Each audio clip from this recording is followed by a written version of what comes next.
Маданият. Бул биздин турмуш.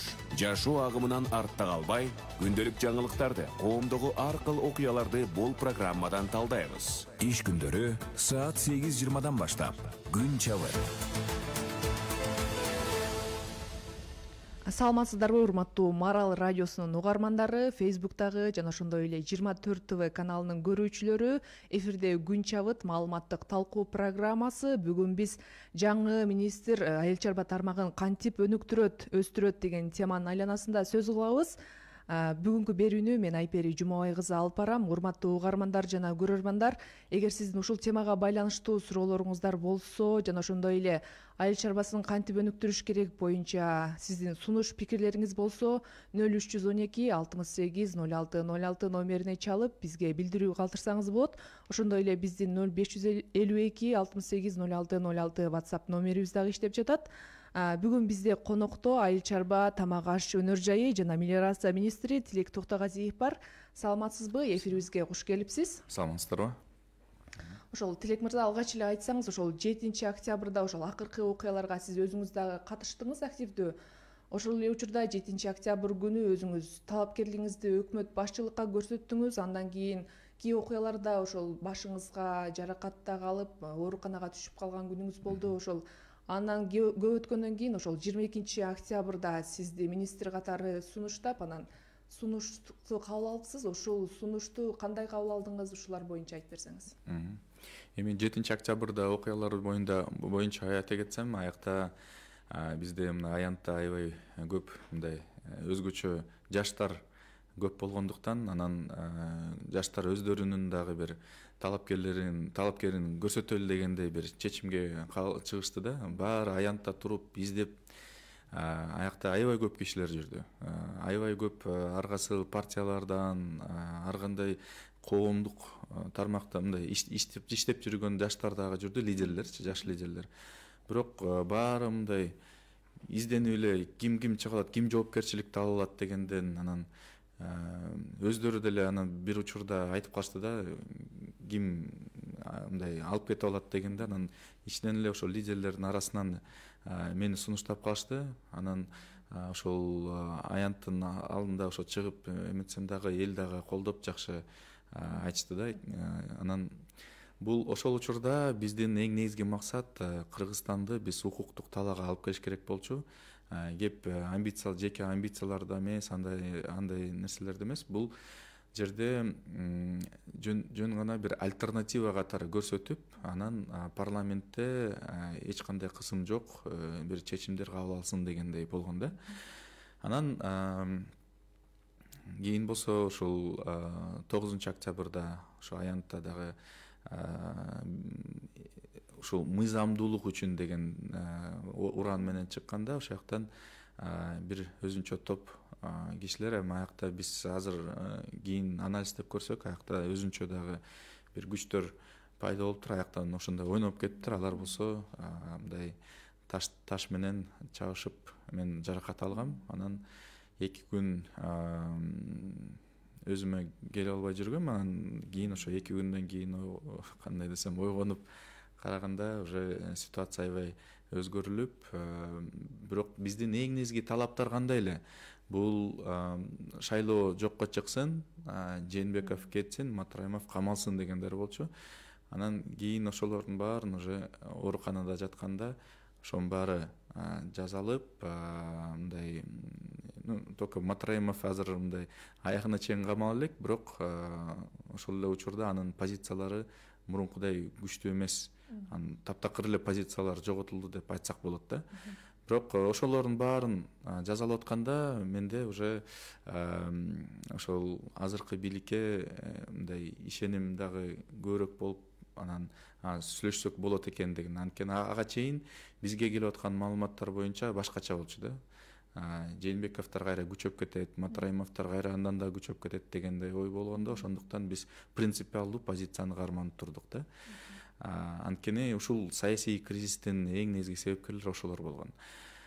Анан кийинчи чирек болсо ошо ооруканадан жаңы чыкканда дагы ошол Садыр Нуркожоевич тараптан сунуш келди. Мен бул жерден дагы ойлонуп биз өзгөчө азыркы оор кырдаалда мындай жеке бир саясий амбицияларды карманып жүрө берсек, бөлүнүп жарылып жүрө берсек дагы бул Кыргызстандын келечегине кандай болот? Эгерде ушул жерден кайра эле мындай айыл чарба тармакка жоопкерчиликти алганга даярсыңбы, жөн эле мындай сөздөрдү айтпай иш менен көрсөткөнгө даярсыңбы дегендей болуп өзүмө дагы мындай суроолорду берип, мен 1,5 жыл мурун деле өзүмдүн кандидатурумду көрсөткөм. Ошондо мындай программам бар болчу, даяр. Анан ошол программаны ишке ашырганга мен келдим. Буюрса, мына бияктан уже кыска мүнөттө биз өзүбүз үчүн деле айтып атабыз, 100 күндүн ичинде реформаларды көрүнгөндөй кылып, бул биздин дыйкандарыбыз дагы, фермерлер дагы бүт баары өзгөрүүлөрдү өздөрүнүн мындай жоон териси менен сезгендей кылыш керекпиз да. Ошондо реформаларды буюрса баштап атабыз.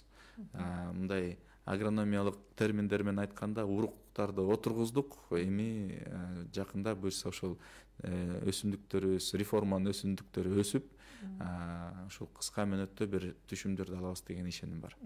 Ошол өзүңүз айтып өткөндөй, жогоруда буга чейин ошол айыл чарба тармагында көп мындай тармактар иштетилбей эле турганын, анан бул тармакты алдыга көп өнүктүрсө болот экен деп мындай көп сындап дагы келгенсиз, ушул тармакта сунуштарды дагы айтып келгенсиз. Ошол алдыда сиздин ошол айыл чарба тармагын өнүктүрүү үчүн негизги пландарыңыз жана максаттарыңызга бир аз токтоло кетсеңиз, кантип өнүктүрөсүз? Эми бул жерде биз ичинен эң негизги азыр 3 процессти азыр ишке ашырып атабыз. Бул биринчиси, биз көрүп атабыз да, азыр эң чоң бир көйгөйдүн бири бул баары дыйкан чарбаларыбыз баары аябай кичинекей болуп атат да. Ошол кичинекей болгондуктан жакшы бир көлөмдөр чыкпайт, жакшы технологияларды ала алышпайт, үрөндөрү жакшы эмес, жер семирткичтери начар, мал чарбаларды алсак дагы асыл тукумдуулугу мындай начар болуп кетип атат. Ошондуктан биз ирелештирип, буларды бир консолидация бир процесстерин баштап атабыз да, бириктириш керекпиз. Ошондо булар канча көбүрөөк бириккенде биякта чыгашалар дагы азаят, технологиялары жакшыртат, саткан жагынан дагы көйгөйлөр азыраак болот. Анткени сатып атканда ар ким ар кандай сорт эксе, ар ким ар кандай мисалы үчүн технологиялар менен малды өстүрсө, анда биякта сатуу жагынан аябай чоң көйгөйлөр жаралат да. Биякта бириккенде калибровка кылса болот, бир сортто отургузса болот, бир технология менен иштетсе, аны сатканда да жеңилирээк болот. Бул биринчи процесс. Экинчи процесс бул санариптештирүү. Азыр биз мисалы үчүн расмий маалыматтарды алып атсак, мамлекеттик булактардан алганда, реалдуу сектор менен ассоциациялар менен иштеп атканда, чоң ишканалар менен иштеп атканда, экөө маалымат таптакыр башка. Кээ бир тараптарда 3-4 эсе айырмасы чыгып кетип атат. Элестетсеңер, анан биз айыл чарба министрлик катары маалыматты эң биринчи биз маалыматты алыш керекпиз. Туура так маалымат болуш керек да. Азыр болсо андай маалымат жок. Ал маалымат алып атабыз, бирок ал как будто бир жалган бир маалыматтар менен биз жалган дүйнөнү түзүп алып туруп, ошол менен азыр башкарабыз дегенде болуп атат да. Ошол проблеманы чечиш үчүн биз азыр санариптештирүүнү баштап атабыз. Бул кандай? Бул жалпы Кыргызстандын ошо картасында каякта кандай жерлер эмне отургузулуп атат, аны ким канча дыйкандар ошону иштеп атат деп ушул картага биз ошонун баарын киргизип, аны башкарганга мүмкүнчүлүгүбүз болот да. Канча жайыт жерлерибиз бар, жайыттардын сапаттары кандай деген бүт баарын билебиз. Андан кийин азыр уже бир платформаны даярдадык, буюрса жакында уже ишке ашырабыз.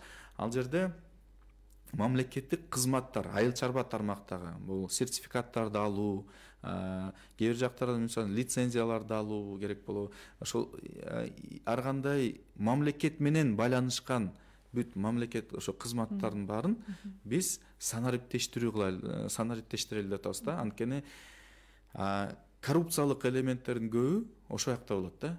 Бир сертификатты алам десең, акча бериш керек болуп калат. Ошондо ошонун бүт баарын биз контакт жок болгондой эң жеңил бат алгандай кылайлы деп атабыз да. Бул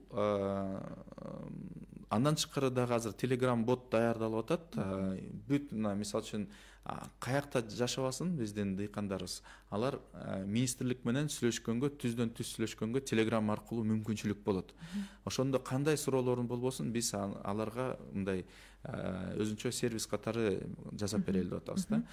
Анан эгерде алардын маселеси чечилбесе, бизге мындай каттар көп келет. Бирок ошол каттар канчалык деңгээлде разы болушту, ошол каттар жазган кишилер, аны эч ким билбейт. Жазып коюп подписка деген бар, анын болбош үчүн биз ошо Telegram бот аркылуу дагы бүткөндөн кийин 1ден 5ке чейин силер баалагыла. Эгерде 1 болсо, мен андай маселелерди өзүм жеке контролго алам да. Анан үчүнчүсү бул бизде бир чалуу бар экен, кабыл алып койсок. Саламатсызбы, сиз түз эфирдесиз. Саламатсызбы. Өзүңүздү тааныштырып, сурооңузду берсеңиз болот. Менин атым Жума. Тилекке бир айтарыбыз. Тилек эми жаш жигитсиң. Эми саясатка жаңы аралашып атасың. Бирок эми башынан көп жак болуп кетти. Ачык айтканда жаман жактарыңды да көргөзүп алдың, жакшы жактарыңды көргөзүп алдың. Баягы жебирөөнүн колунда торпедо болуп калдың го, билем, ал өзүң билесиң. Бирок негизинен эмгек менен көргөзөм. Бирок саясатта бир аз анча жаман жактарың бар элдер көрүп. Сунушуңузду, анан сурооңузду айтсаңыз. Суроом, сен жаныңа жардамчы кыласыңбы же зам кылыппы Абдулла Ташиевди эмне алып келбей жатасың? Ал жигит кыргыз элинде министрликке барбай туруп эле кыргыздагы өтө бул айыл чарба боюнча, огород баары боюнча өтө сонун советтерди берип жардам берип келет да. Ошол кишини татпайсыңбы жаныңа? Сунушуңуз үчүн чоң рахмат. Эми биз биякта мындай Абдулла Ташиевичти бизде кеңеш реформалар боюнча дагы кеңешти түздүк.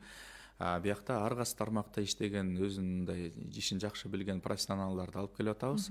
Анын ичинде чоң ишканалардын дагы жетекчилери, чоң мондай кайра иштетүү заводдордун жетекчилери же ээлерин, ушул багбанчылык менен иштеген, анын ичинде ошо Абдулла Ташиевич, Манас Саматов деген, андан дагы башка мындай кыйын кишилердин баарын чакырып атабыз.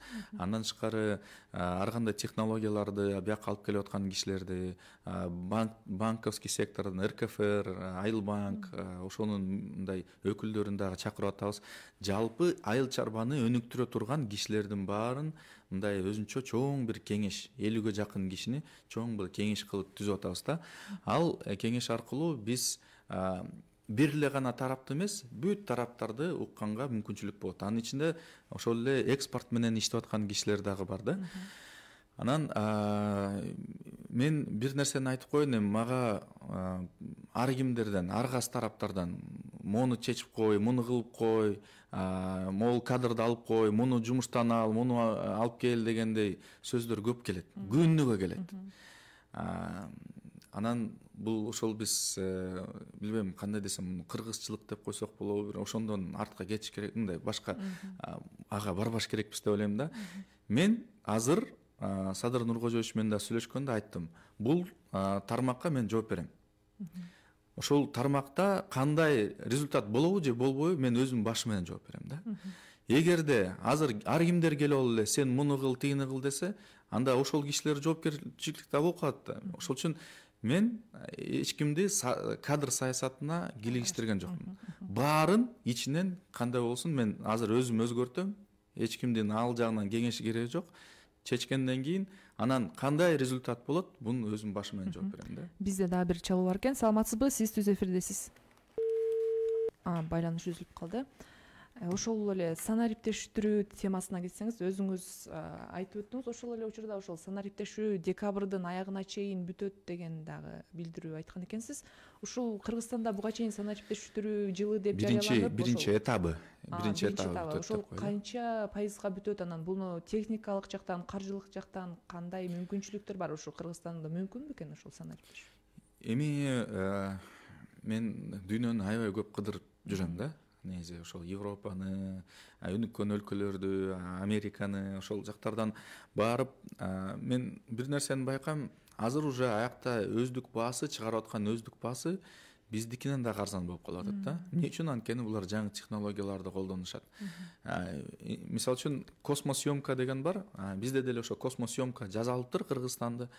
Ошол аркылуу азыр маалыматты чогултуу жагынан айыл өкмөттөр аркылуу, РУАрлар аркылуу ошо көп маалыматтар чогулат, каякта канча аянтка эмне отургузулуу дегенчи.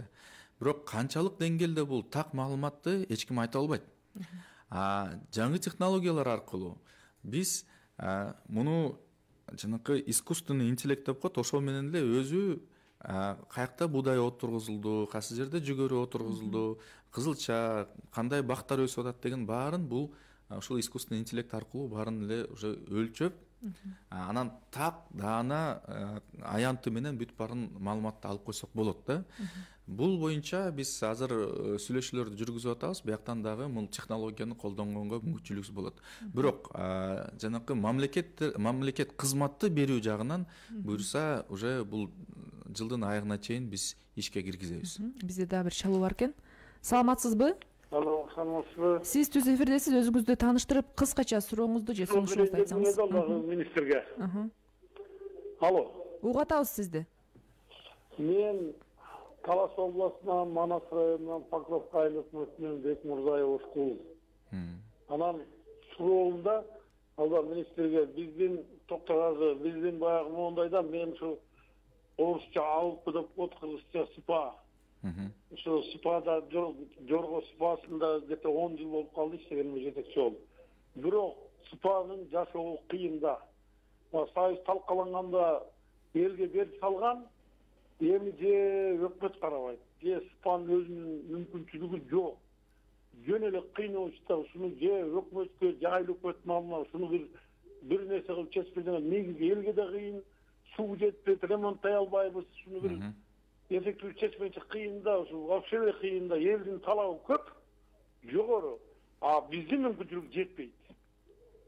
Ушуну бир жаңы баягы министр болгондон кийин ушуну чечип, тиягына же буягына или айыл өкмөтүнүн алдына алып бир нерсе кылып чечип берсеңиз, ушу элге жакшы болор эле да, мына эффективдүү пайдалануу, жөн эле бир маймылдын жумушу биздин жумуш негизи, адалын айтканда.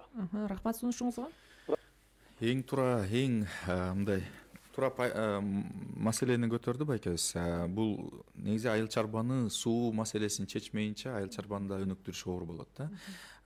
Бул жерде суу пайдалануучулардын ассоциациясы жөнүндө айтып атат. Бул ассоциацияны негизи мурун, где-то 1,5 жыл мурун бул айыл чарба министрлигине караштуу иштер болчу да. Азыр болсо бул тармакты өзүнчө мамлекеттик агентство, суу ресурстар боюнча мамлекеттик агентство түзүлүп калган да. Ошол жака мындай өзүнчө токтом менен, өкмөттүн токтому менен өзүнчө өтүп кеткен. Анан азыр бул бизге караштуу эмес, бирок ошол эле учурда айыл чарба министрлиги саясатын жүргүзгөндөн кийин биз бул маселени да көтөрүп, бияктан бир мындай бир чечимге келиш керекпиз да. Анткени суунун башында туруп бизде чоң мындай көйгөйлөр болуп атат да. Бул жакта биз ушул именно айыл чарба тармактагы сууну өткөзгөндөй каналдарды жасаттырып, өзүнчө БСРлерди салып, биякта эми кичинеден бул Таштаналиев деген ушул мамлекеттик агентствонун жетекчиси бар. Ал канча жылдан бери иштеп жүрөт. Ал менен деле жакында сүйлөшкөнбүз. Мына жакында эле канча 59 миллион долларгабы эмеде көлдөө нарында ушул БСРлерди салуу боюнча, анан каналдарды салуу боюнча азыр Сауд Арабиядан акча келип туруп, ошолорду жасаттырып атыптыр. Андан тышкары дагы өзүнүн план боюнча иштери бар, бирок ошол эле учурда биз бир мамлекеттик ушул сууну каналдарды жасоо боюнча, БСРлерди салуу боюнча өзүбүздүн бир программабызды жасабасак болбойт. Анткени былтыр мисалы үчүн бул жылы дагы суу менен кыйналгандар көп болду да. Ошо БСРлерди көбөйтүш керекпиз. Бассейн суточного регулирования деп коет. Ошолорду көбүрөөк кылсак, суунун баары башка биздин мындай коңшу өлкөлөргө түз эле кете бербей, ортодон ошо бизге дагы биздин дыйканчылыкка керектүү сууну биз пайдаланып алыш керекпиз да. Андан тышкары бул жерде кайра эле жаңы бир технологияларды колуп, ошол эле чачуучу, атайын бир чачуучу эме жабдыктар бар. Андан тышкары жанакы тамчылаткан сугаруу эмелер бар. Бизде мына жакында эле Панфилов районуна барып, ошо Италиядан келген жабдык менен дагы иштегендерди көрдүк. Аяктан ушул агып аткан суудан насос аркылуу өзүнчө мындай чачып сууну ушул кайрак жерлерин баарын сугарып аткан технология бар да.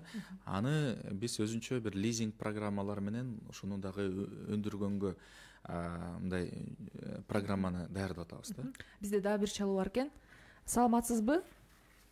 Алло, саламатсыздарбы? Сиз түз эфирдесиз, өзүңүздү тааныштырып, кыскача сурооңузду берсеңиз. Мен атым Мурат, фамилиям Курманбеков, Өзгөн районунан чалып аттым эле.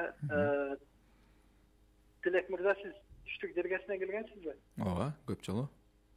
Мына бизде Өзгөн районунда 3 чоң дарыя эч бир пайдасыз эле Өзбекстанга кирип кетет да.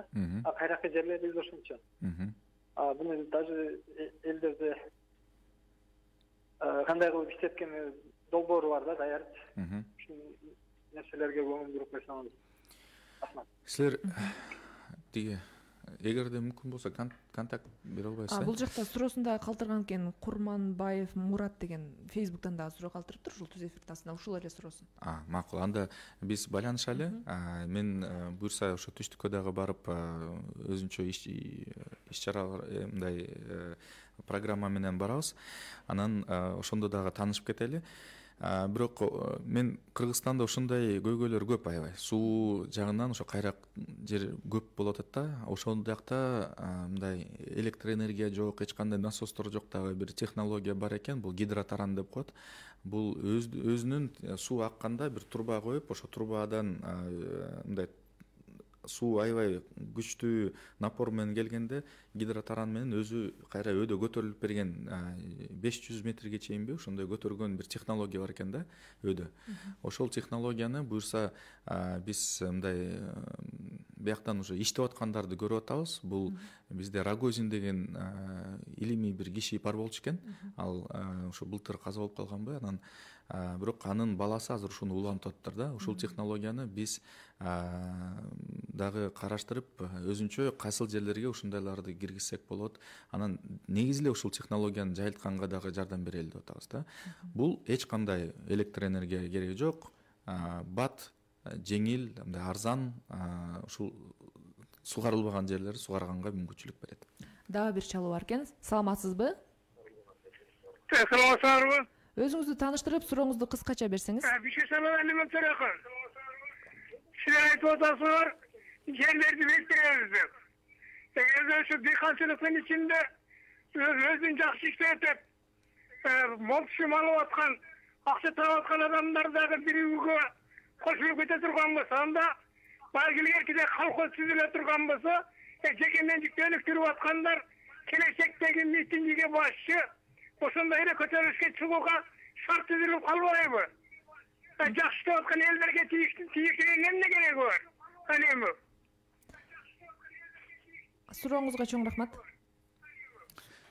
Түшүнүксүз болуп калган окшойт. Эми мындай кичинекей ишканалар же кичинекей ушу дыйкандар чакан болгондор кыйналып калабы же бир мажбурлайбы дегендей мүмкүн биякта ошондой мааниде болуп атат. Жок, биякта алардын кызыкчылыгы үчүн ирелештириш керек дегендей ой болуп атат. Анткени эми эч кимди биз кыйналбайбыз. Анткени ар биринин өзүнүн жеке менчиги бар. Өзүнүн каалоосу менен. Эгерде биз биякта ошо кооперативдерди түзүп атканда ал кооперативдин артыкчылыктарын көрсөтөлү деп атабыз. Азыр ар бири өзүнүн 2 гектар болобу, 5 гектар болобу жерине өзүнчө тракторду чакырып, өзүнчө чыгашаларын баарын өздөрү өзүнчө жасашат. Өзүнүн таласында бир нерсени өстүрүп атса, жанында башка бир нерсени өстүрөт, же ошол эле нерсени өстүрүп атса, зыянкечтер менен согушуп, күрөшкөнгө бирөөсү жакшы колдонуп атса, башкасы эч зыянкечтер көбөйүп кетсе же оорулар көбөйүп кетсе, бири-биринен жугуп атат да. Ошондо эми көп мындай ичинен кирсек, аябай көп мындай көйгөйлөр жаралат да. Ошондуктан бириккендин артыкчылыктарын көрсөтөлүп атабыз. Керек болсо аларды кайра иштетүү заводдор менен же экспортерлор менен мындай кандай десем байланыштарын түзүп, алар кийин саткан жагынан да кыйналбасын. Көлөмдөрү жакшы болсо, баасын да көтөргөнгө мүмкүнчүлүк болот да. Өзүнчө бөлүнгөндү бөрү жейт дейт го, ошондой эле булар өзүнүн кызыкчылыктарын мындай өйдө көтөрө албай калат да. Азыр болсо дыйкандар эң мындай рисктерин бүт баары дыйкандар алып атат. Кредит алып атканда өзүнүн күрөсүн коет. Эгерде иш болбой калса, банкрот болсо күрөсүн алып коет. Кийин уруктарды, жер семизгичтерди алып атканда эч ким сапатын мындай гарантиясын бербейт, жакшыбы же жаманбы депчи. Кийин өстүрүп атканда дагы бир мындай аба ырайы начарлап бирдеме болуп кетсе, бияктан дагы эч ким бияктан страховка бербейт ага. Кийин аны сатып атканда дагы ортомчулдар аябай көп акчасын алып коюп, мындай дыйкандын тамагын жеп алышат да. Ошондуктан ушундай көп маселелерди чечиш үчүн биз биригүүгө барыш керекпиз. Бул жерде өзүнчө бир эң негизги менин максатым ар бир дыйкан, ар бир фермер, ушул айыл чарба тармакта иштеп аткан кишилердин кирешеси көбүрөөк болсун дегендей да. Алар ийгиликтүү болсо, биздин айыл чарба өнүгөт. Алар жаңы технологияларды алып келишет, колдонушат. Алар ийгиликтүү болсо, биз мамлекеттик азык-түлүк коопсуздукту дагы камсыздап алабыз. Кайсыл эгерде баары жылдан жылга дыйкандарыбыз банкрот боло берген менен, кайсыл мамлекеттик азык-түлүк коопсуздук жөнүндө биз айтсак болот. Эми ошол кайра сиздин ошол айыл чарба өнүктүрүү тармагындагы пландарыңызга келсек, ошол сиз буга чейин ошол айыл чарба тармагында иштеген көпчүлүк кызматкерлерди кыскартабыз дегендей айткан экенсиз. Ошол көпчүлүк эксперттер бир тармакты өнүктүрүп, өзгөртүү үчүн аны системалык түрдө түп тамырынан өзгөртүш керек деп айтып келишет да. Анан ошол азыркы учурда ушундай системалык өзгөрүүгө баруу мүмкүнбү? Анан ошол жумушчуларды кыскартсаңыз, эмненин негизинде кантип кыскартылат? Эми биякта бул мындай да. Эки нерсе бар. Бул биринчиси азыркы учурда бюджеттин жетишпегендиги. Негизи эле ушундай кризисте өзгөрүүлөр керек да. Ушундай кризис болуп атканда пандемия менен байланыштуу, жалпы саясий кырдаал менен, экономикалык кырдаал менен байланыштуу бизде ушундай өзгөрүүлөр жасаш керекпиз. Же өзгөрүлөбүз, же жок болобуз дегендей да. Экинчи бул замандын талабы. Биякта санариптештирүүнүн бирден бир жыйынтыгы катары кээ бир процесстер, азыр мисалы үчүн кээ бир процесстер киши адамдар жазып атса, ошол аны уже компьютер жасагандай болуп калат да. Ошол эле маалыматтарды чогулткан жагынан, анализ жүргүзгөн жагынан муну биякта киши жасаган деле керек жок болуп калат. Бул баары уже компьютер өзү автоматтик түрдө чогултуп баштайт да. Бирок биз, мен айтып кетейин, ар бир ушу айыл чарба тармакта иштеп аткан кишилер үчүн мен алардын дагы кийинки тагдырын жөн эле мындай баарын кетирип эле андай кылгым келбейт. Аларга дагы кийин кандай бир жерлерге орношот, кандай бир мындай кетишсе дагы аларга мындай таазим көрсөтүп, жакшы бир кандай десем, сыйысты көрсөтүп мындай коштошобуз да. Бирок мен алардын да тагдыры мен үчүн мындай жөн эле сөз эмес, биякта ойлонушуп, мүмкүн бир дагы бир жумуштарды таап берип, аларды орноштурганга аракет кылабыз да. Бирок азыркы учурда замандын талабы ушундай.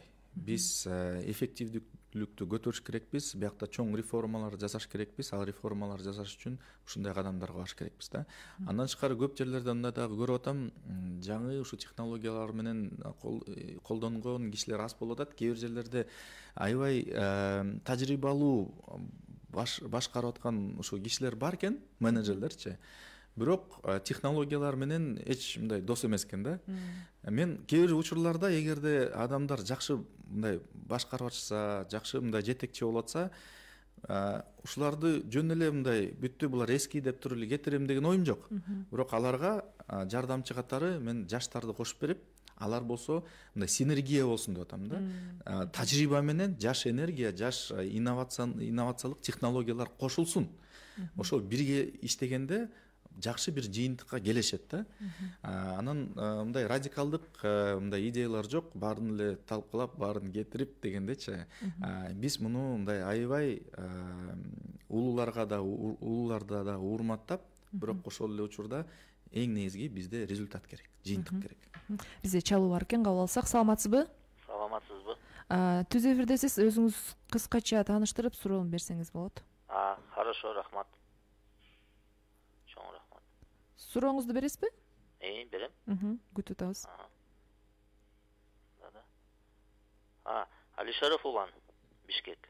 Мен суроом мындай биринчиси. Сиз эми жаш министр болуп, азыр жаштар келип атышат. Ошо замдарыңызды дагы жаш специалисттерден коесузбу? Вот, бул биринчи вопрос. Экинчи суроо, Турда Кунусубалиев убагында бизде канча миллион койлору бар эле, азыр Кыргызстанда канча коюбуз калды? Потому что азыр эт кымбаттап, за границага кетип атышпайбы биздин эттерчи, анан ушундай суроо жооп. Сиздин оюңуз боюнча ошол за границага кетип аткан жакшыбы же жаманбы? Укпай калды сиздин сурооңузду. Эми мындай биринчи суроосу ошо жаштар боюнча айтып кетти. Мен биякта кадр саясатта мындай позициям бар да. Кеп жашта эмес, кеп тажрыйбада, анан кеп тазалыгында.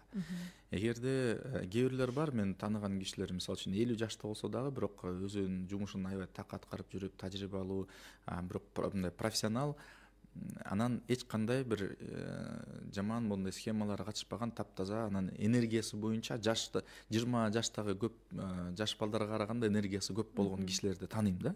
Ошол эле учурда 20 жаштагы уже чалга айланып кеткен кишилерди да тааныйм. Ошол үчүн биякта эң негизги принцип меритократия деп коет. Ошо меритократия принцибин карманып атабыз. Биякта бул бийликте мындай башкаруу жагында профессионалдар гана болуш керек депчи. Эч нерсеге карабайм. Каяктан болот экен, кайсы кимдин кишиси экен, кандай кадр экен, тим более там тууганчылык, эски тетигил принциптер жок. Мен баары билишет ал жагынанчы. Ошол үчүн эң негизги өзүнүн жумушун жакшы аткарып атабы, жыйынтыкка алып келип атабы, результат берип атабы. Эгерде ошондой болсо, анда ошолор менен иштешип атабыз. Мен бир нерсени айтып коеюн, жаштыкта бул тазалыктын гарантиясы эмес. Жаштардын арасында деле мындай анча эмес жакшы. Ушул эле кадр саясатына байланыштуу дагы бир суроо келген экен бизден. 10-20 жылдап департамент башкарып келе жаткан жетекчилер алмашабы, командага жаңы дем берилеби? Механизация департаментинин башчысы 20 жылдай, өсүмдүктөрдү коргоо департаментинин башчысы 10 жылдан бери бир адам башкарып жатат дейт. Эми бияктан дагы азыр ушул өзүм биздин борбордук аппараттын баарын таанышып чыктык, бияктан аудитти жүргүздүк. Бул жерден уже мындай 3-4 кишини алмаштырдык. Биякта аябай маанилүү ошондой кээ бир жерден аудиттен кийин көрүнүп атат да, кандай кишилер жазып атат, иштерди жазып атабы же жазган жокпу, же мындай ошол жерлерден өзгөрүүлөр жазып атабыз. Азыр болсо департаменттерди кыдырып жүрөм. Бул жактан дагы департаменттерди көрүп, аудиттерди жүргүзгөндөн кийин биз жыйынтыкка келебиз да. Анткени мындай экен, интригалар бүт жерде болот. Бирөө бири-бирини жаман көргөндө болуп, бири-бирине мындай жамандагандайларды угуп берсем, анда бул туура эмес чечим, калыс эмес чечим болуп калат. Мүмкүн арасында жакшы, таза иштеген кишилерди бирөөлөр жөн эле өзүнүн жеке бир ойлору менен, амбициялары менен жамандап эле өзүнчө 10-20 кишини ортого салып туруп эле жамандап берсе дагы ага ишенген болбойт. Мен өзүм барып, документтерди карап, изилдеп, элдери менен сүйлөшүп, кийин бул Telegram бот ишке киргенден кийин ошо бүт коррупциялык элементтери жөнүндө дагы алар Telegram бот аркылуу мага жөнөтүшсө болот да. Ошондо ким канча акча алып аткандарын, кандай справка үчүн эмне алып аткандарын баарын биз алып, эгерде действительно бир тармакта аябай көп коррупциялар мындай бар болуп атса, биз буларды жок кылабыз да. Эң негизги принцип биякта мен айтып атам, уурулар болбош керек биз тараптачы. Азыркы учурда мүмкүн ошол дагы бар болоттур, бирок мен аны системалык түрдө биз жокко чыгарабыз. Муну санариптештирүү менен жокко чыгарабыз. Анан жанакындай Telegram бот аркылуу ар бир киши өзүнүн мындай уурулук болуп, коррупциялык элементтер болуп, бизге айтса, биз сигналдарды алабыз. Анан жанакы эме боюнча дагы айтып кетти, эт боюнчачы. Биякта менин позициям, биз көбүрөөк экспортко чыгарыш керекпиз да. Ошол эле учурда өзүбүздүн дагы бул жөн эле запастарды карап, муну мындай өзүнчө мындай башкарыш керекпиз да. Анткени баары эле айтып калабыз, ошол эле картошка менен маселе эмне үчүн баасы түшүп кетет? Баасы түшкөнү жакшыбы? Дыйкандар ошондон банкрот болот атпайбы? Жок, биз наоборот көбүрөөк экспортко чыгарып, баасы өссө ал дыйкандарга жакшы, бирок ошол эле учурда сөз албетте азык-түлүк коопсуздукту камсыздаганга биз өзүбүздүн мындай программабыз бар болуш керек да. Ошол айыл чарба продуктыларын сыртка экспорттоо боюнча дагы суроо келген экен. Ошол айыл чарба өсүмдүктөрүн сыртка экспорттоодо кандай тоскоолдуктар бар? Министрликте кандай маселе бар бул боюнча дейт? Эми бул жерде азыр өзгөрүүлөр жакшы жүрүп атат. Мен кечээ эле ошол департамент карантин, өсүмдүктөрдүн карантин департаментин барып лабораториясын алар көрүп мындай даяр эмес болчу да. Жөн эле эртең менен барып эле кирип алып алар аябай мындай сюрприз болду. Барып кыдырып, лабораторияларын көрүп, кандай тапшырылып атат, ким канча кандай реакциялар болот. Эми биякта дагы кайра эле айтып кетейин, биз билип атабыз, что кээ бир жерлерде мындай жеке ошол адистер тармактардан мүмкүн кээ бир жерлерде ар кандай 200 сом, 500 сом менен мындай документтер батыраак жасап бериле дегенде болушу мүмкүн деп атабыз. Бирок системалык түрүндө көрүп атабыз да. Бирок акыркы бул 1 жылдын ичинде өзгөрүлүп аткан нерселерди көрүп мен жакшы бир жыйынтык мындай бааны берсем болот да. Мисалы үчүн 1 жыл, 2 жыл мурун кандай болгон, азыркы кандай өзгөрүүлөр болуп атыптыр ичинде, лабораториялардын жабдыктары жаңыланып, бул биздин сертификаттарды уже Казакстандан, Россиядан буюрса уже таныгандай болуп калат да. Мурунку көйгөй кандай эле? Кыргызстандан чыгат, сертификатты эч кандай тапшырбай, лабораторияга тапшырбай эле жөн эле сатып алат. Анан Казакстандан, Россиядан кайра аларды лабораторияга алышат, текшеришет, лабораториядан жактырышпайт, анан кайра Кыргызстанга жөнөтүп ийишет да. Ушундай мындай көйгөйлөрдү чечиш үчүн биз өзүбүздүн лабораториябызда аккредитация болгондой болуп, алар тиги жерден эч кандай проблема болуш керек. Андан тышкары биз кечээ ошол департамент чоң менен да сүйлөштүк. Стратегиялык жактан бизге лабораторияларды мындай шаардын ичинде ар кайсы жактарда жасабай, именно чек ара жакка койсок, фура менен келип өтүп атканда, пока очередти күткөнчө бат анализдерин берип, сертификаттарын берип, аны мындай бир бизнес процесс катары жакшы коюп бериш керекпиз да. Келди, анан ар бир продуктка өзүнүн мөөнөтү болуш керек. Бир анализди чыгарганга 1 саат болобу, 2 саат болобу, же жарым саат болобу, ошонун баарын биз бат чыгарып берип тургандай болуш керекпиз да. Бизге бөлүнгөн убакыт дагы аягына чыгып калыптыр. Ошол эле учурда айта кетсеңиз, ошол айыл чарбасын өнүктүрүүгө ошол айрым мыйзамдар тоскоолдук кылып жатат деген билдирүүнү айткан экенсиз. Ошол кайсы мыйзамдар, ошолорду кыскача белгилеп кетсеңиз, анан буларды өзгөртүү боюнча жакында арада жогорку кеңешке ошол мыйзам сунушталабы? Азыркы учурда мына баарыңар билип атасыңар, кризистин учурунда өзгөчө иштетилбеген ресурстарды бир иштетиш керекпиз. Жөн жаткан ресурстар ошолорду көтөрүп иштетиш керекпиз да. Биякта мына биз балык чарба боюнча кечээ жогорку кеңеште мыйзам биринчи окуудан өттү. Бул уже биздин биринчи жеңиш катары кабыл алсак болот. Бул мыйзам канчадан бери эле чоюлуп кетип аткандар болчу. Биз муну батыраак ишке киргизели деп чечим кабыл алганбыз. Кечээ биринчи мыйзам биринчи окуудан кабыл алынды. Бул эмне болот? Бул балык чарбаларды өнүктүрүү боюнча аквакультура деген эмне деген мисалы үчүн мыйзамдарда жазылган эмес да. Бирок ошол эле учурда аквакультуралар иштетилип атат. Бул жана садок деп коет, ошонун ичинде өстүрүлүп аткан балыктар. Буларды азыр мыйзамдаштырып, инвестициялар тартканга бир шарттар түзүп берип атабыз да, ушу мыйзамдар аркылуу. Ошондо буюрса муну өзүнчө дагы программаны кабыл алып 2-3 жылдын ичинде $1 миллиард экономикага алып келгенге мүмкүнчүлүгүбүз бар болот ушул мыйзам аркылуу. Бул мыйзам аркылуу миңдеген жаңы орундар жаралат да, жаңы. Андан тышкары, мисалы үчүн бизде көп жерлер бар, кайрак жерлер бар, эч нерсе өспөгөн, таштак жерлер бар. Ошол жерлерди дагы биз эмелерге, багбанчылыкка колдонгондой, ошол жака ар кандай алма бактарды болобу, ар кандай бактарды өстүргөнгө мыйзам түрүндө биз дагы мүмкүнчүлүктөрдү бериш керекпиз. Анын үчүн биз инвентаризация жасап, каякта кандай начар эч нерсе өспөгөн жерлер бар болсо, биз аларды биздин дыйкандарга берели. Ошол жака отургушсун, өстүрүшсүн, суусун чыгарышсын, гүлдөтүшсүн, жашылдатышсын да. Ошондой буга окшогон дагы 4-5 мыйзамдарды азыр даярдап атабыз. Ошолордун баарын ишке ашырганда бул өзүнчө бир түрткү болуп берет да, айыл чарбаны өнүктүргөнгө. Жакшы. Урматтуу угармандар жана көрөрмандар, бүгүн биз жаңы министр айыл чарба тармагын кантип өзгөртөт деген темада сөз кылдык. Бүгүн бизде конокто айыл чарба, тамак аш өнөр жайы жана мелиорация министри Тилек Токтогазиев болду. Келип маек куруп бергениңиз үчүн чоң ыраазычылык билдиребиз.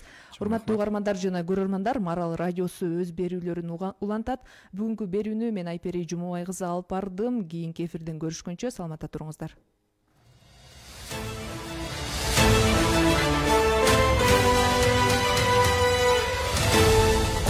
Саясат, экономика, маданият. Бул биздин турмуш. Жашоо агымынан артта калбай, күндөлүк жаңылыктарды, коомдогу ар кыл окуяларды бул программадан талдайбыз. Иш күндөрү саат 8:20 баштап. Күн чабыт.